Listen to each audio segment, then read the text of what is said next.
কোথায় ঘুরতে গেলাম সেটারই সবটুকু শেয়ার করব আজ তোমাদের সাথে। আমি মল্লিকা চলে আসলাম তোমাদের সাথে আরেকটা ব্লগ ভিডিও শেয়ার করার জন্য। সকালের বাসি কাজ সব সেরে স্নান করে ঠাকুর দিয়ে আয়ুষকে টিফিন বানিয়ে দিলাম। আয়ুষের তো এখন প্র্যাকটিক্যাল এক্সাম চলছে, তাই ও সকালবেলা গেলে ফিরতে ফিরতে সন্ধ্যা 6টা বেজে যায়, সেই জন্য ওকে টিফিনটা দিয়ে দিতে হয়। সব কাজ শেষ করে আমরাও চা খেয়ে নিয়েছি, এখন 9টা মতো বাজে, তাই আমিও রেডি হয়ে যাচ্ছি। দেরি করে বের হলে আসতেও তো দেরি হবে। আয়ুষ মেডিকেল থেকে যখন আসবে সেই টাইমের মধ্যেই আমরা ফিরে আসতে চাই। আজ আমি যেই 3 পিস সেটটা পরেছি সেটা না আমাকে অ্যানিভার্সারিতে আমার এক ননদ আর ননদের বর ওরা আমাকে গিফট করেছে। কাপড়টা খুব সফট আর পরেও খুব আরাম। আর এই কালারটা না আমি খুব ভালোবাসি। আমি তখনই বলেছিলাম যে এই কালারটা আমার খুব ভালো লাগে। আবারও থ্যাংক ইউ তোমাদের আমাকে এত সুন্দর একটা ড্রেস দেওয়ার জন্য। আমি সব রকমভাবে দুপাট্টাটা নিয়ে দেখছি কেমন করে নিলে ভালো লাগে। তবে এই দুপাট্টাগুলো যেভাবে নেই সেভাবেই ভালো লাগে আর খুব কমফোর্টেবলও হয়। আমি রেডি হতে হতে ওইদিকে দেবু অনেক কাজ করে নিয়েছে। কথা ছিল অন্য একটা কুর্তা পরার, তারপরে হঠাৎ করে ডিসাইড করলো এইটা পরে যাবে, তো সেটা প্রেস করলো, গাড়ি ধুয়েছে, স্নান করলো, পুজো করলো, তারপর রেডি হয়ে এখন আমরা বের হয়ে পড়লাম। যদিও সকাল সকাল অনেকগুলো ভেজ রোল বানিয়েছিলাম, আমি চা খেয়েছি একটা পপ দিয়ে আর দেবু চা খেয়েছে একটা রুটি দিয়ে। আমাদের নর্থ ইস্ট যে কত সুন্দর তা এই ভিডিওতে দেখে তোমরা কখনোই এটার ফিলটা নিতে পারবে না। তাই যারা কখনো আসোনি তারা একবার আসবে এদিকটায় আর ঘুরে যাবে। আর যখন থেকে গভর্নমেন্ট এই ব্রিজটা বানালো, বগিবিল ব্রিজ বানালো, রাস্তাগুলো বানিয়েছে, তখন থেকে এই সাইডগুলো আরও বেশি সুন্দর হয়ে গেছে। অনেকটা পথ আস্তে আস্তে আমাদের খুব খিদেও পেয়ে গিয়েছিল, তবে সিলিন্ডারের জন্য অনেক দোকানই বন্ধ। আর অ্যাকচুয়ালি এদিকটাতে না তেমন কোনো খাবার হোটেলও নেই, আমি আগেও যখন একবার এসেছিলাম তখনও পাইনি। অনেক খাবারের দোকান খুঁজতে খুঁজতে এই একটা দোকান পেলাম, তারপরে এখানে এসে আমরা অর্ডার দিয়ে দিলাম ঘুগনি আর বয়েল এগ।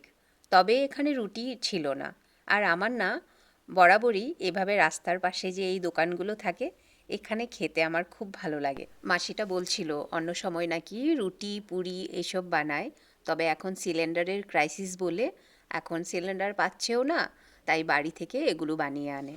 সাথে আমরা নিয়ে নিয়েছিলাম 2টো চা আর একটা মালপোয়া, আর ঘুগনিটা কিন্তু বেশ লাগলো খেতে। আর আমি ঘুগনি খেতে এমনিও ভালোবাসি। মাসিটা আমাদের অ্যাড্রেসও বলে দিল যেখানে আমরা যেতে চাচ্ছি। যেতে যেতে রাস্তায় দেখলাম বিজেপির বিশাল বড় মিটিং হচ্ছে, বিশাল বড় জায়গা নিয়ে অনেক লোক সেখানে আছে, সেটারই এক ঝলক দেখালাম তোমাদের। ফাইনালি আমরা এসে পৌঁছালাম আমাদের ডেস্টিনেশনে। এই জায়গাটা ফাঁসিঘাটে পড়ে না জোনাইতে পড়ে অ্যাকচুয়ালি আমি জানি না, তবে ফাঁসিঘাট বলেই শুনেছি। আর এই জায়গাটার নাম হলো ধৌতারাং।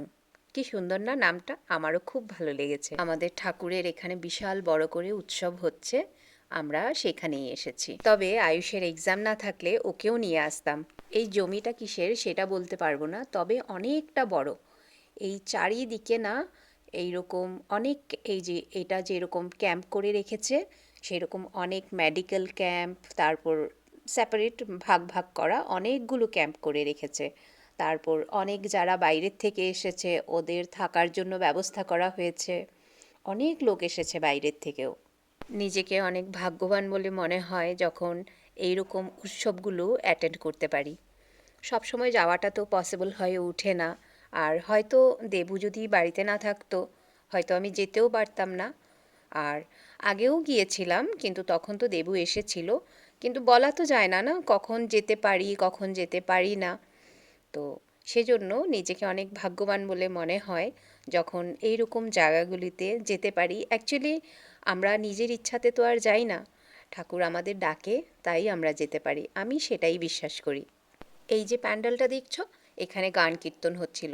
আর জানো তো এখানে অনেকটা বড় করে মেলাও বসেছে, তো আমি সেখান থেকে এই ফুলগুলো কিনে নিয়েছি। আমাদের দাদা দিদিভাই ওরাও গিয়েছে, তবে আমরা গিয়েছি আলাদা আলাদা।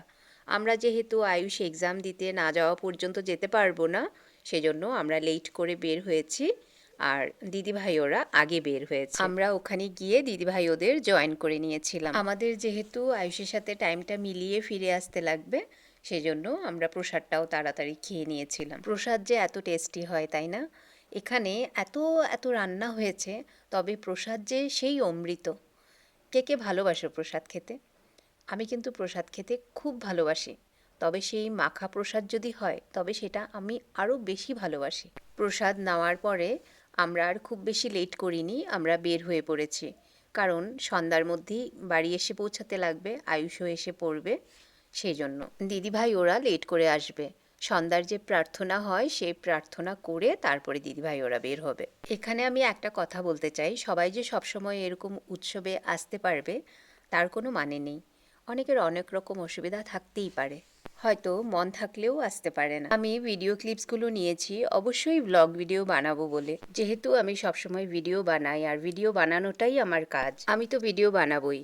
কিন্তু আজকের বানানো ভিডিওটা দেখে যদি কারো মনে হয় যে হ্যাঁ যাইনি তো কি হয়েছে, কিন্তু দেখেছি, তবে যেন আমার ভিডিও বানানোটা সার্থক। এই যে হোয়াইট ড্রেস পরা ভলেন্টিয়ার আছে, এমন পুরো রাস্তাটাতেই রয়েছে। ওরা সবাইকে রাস্তা দেখিয়ে দিচ্ছে, কোন দিক দিয়ে আসতে লাগবে, কোন দিক দিয়ে যেতে লাগবে। কারণ অনেক লোক বাইরে থেকে আসছে যারা রাস্তা তেমন চিনে না, ওরা সবাইকে পথ দেখাচ্ছে। সো ফাইনালি বাড়িতে এসে পড়লাম। তোমাদের কেমন লাগলো ভিডিওটা জানিও কেমন। তো আজকের জন্য এখানেই টাটা। সবাই ভালো থেকো, সুস্থ থেকো। দেখা হবে আবার পরে আরেকটা ভিডিওতে। Till then, bye by.